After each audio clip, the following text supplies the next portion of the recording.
In this video, we're going to have a look at the NaviDoc preferences.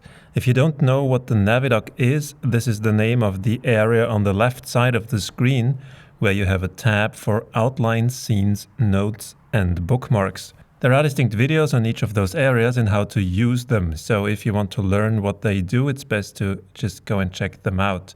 Right now, we'll have a look at how you can adapt the NaviDoc with the settings in the preference window so you can use it the way it helps you the most.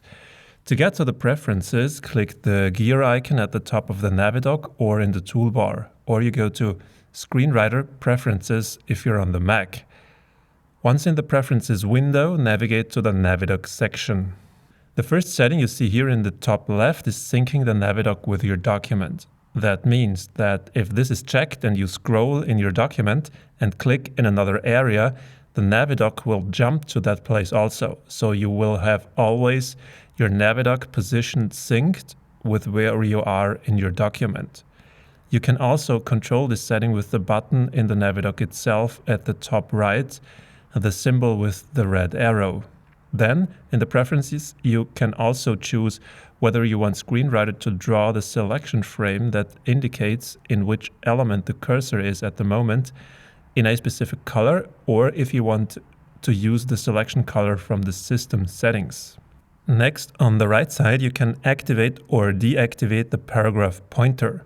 That is an arrow that appears in your document when you click on a certain element in the NaviDoc in order to indicate where exactly that element is in your document that you just selected in the NaviDoc.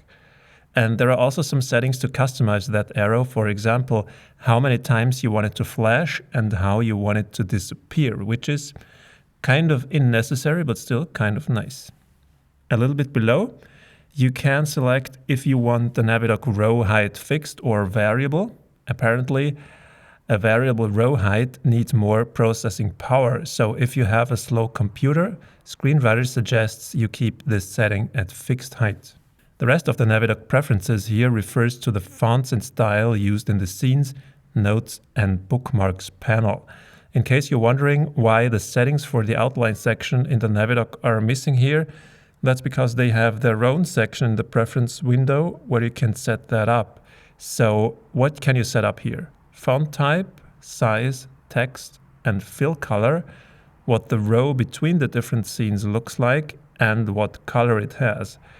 One thing about the fill setting, if you activate alternate background color for scenes panel down below, the fill setting will be overridden. So if you want to use the fill setting, you need to deactivate alternate colors, which is activated by default. So it's easier to distinguish between the different rows.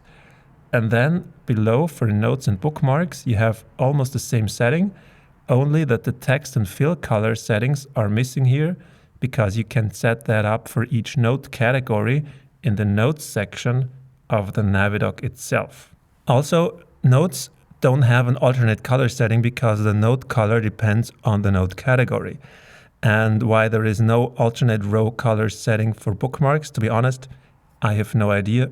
It's just not there. Okay, so now you know how to set up the NaviDoc to your liking. I personally think the NaviDoc gives you a great deal of flexibility to work with, and now you know how to use its full potential.